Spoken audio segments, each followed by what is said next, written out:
大妈往枪里装了一颗特殊的子弹，准备试一下这把枪的威力。她放了一个南瓜，上面画着人脸的五官。接着大妈丈量着脚步，走出去800米。枪犯看着她，就犹如看着一个行走的提款机。大妈拿起枪，瞄准南瓜的额头，扣动扳机，子弹打得偏左了一些。大妈拿来螺丝刀开始调节8倍镜，接着又瞄准南瓜的额头，再次开枪。这一枪却打到了鼻子上，弹道还存在有下沉的问题。大妈又用螺丝刀对8倍镜进行调节，然后又一次瞄准了南瓜的额头。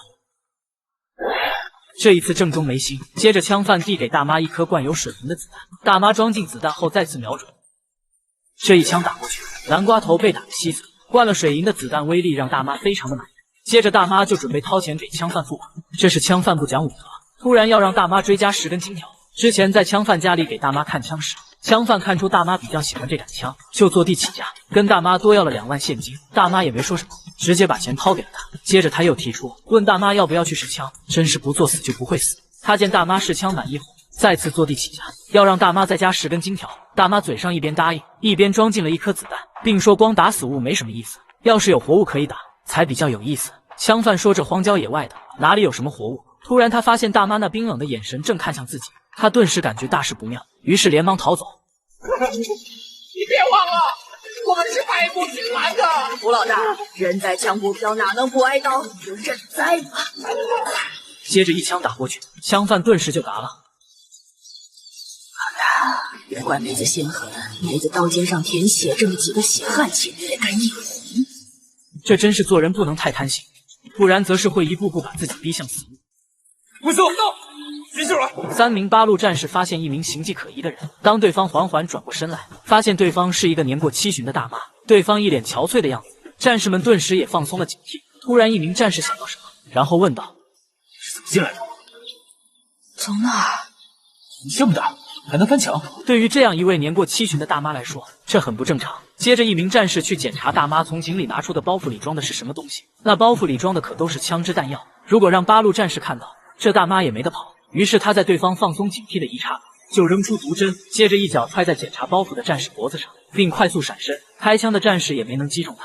接着大妈纵身跃起，将一根毒针插进那名战士的脖子，然后他拿起棍子将另一名战士顶到柱子上。你就是屠龙？错，这老女人，屠龙面的人。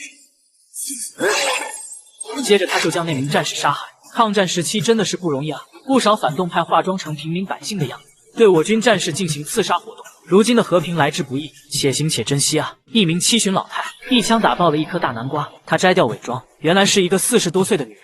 接着他用手里的枪准备狙杀一名被我军抓获的汪伪政府中的要员戴遂昌，他一枪打过去，正好对方此时移动碰巧顶住，接着他就装填子弹。我军发现情况不对，立刻要将戴遂昌带走。此时第2颗子弹打不过来，被8路战士架起来的戴遂昌因此又躲过一劫，摸到杀手屠龙藏身位置的战士，一脚踹开房门，屠龙朝门外开了一枪后，就将枪扔出来，然后人从窗户逃走。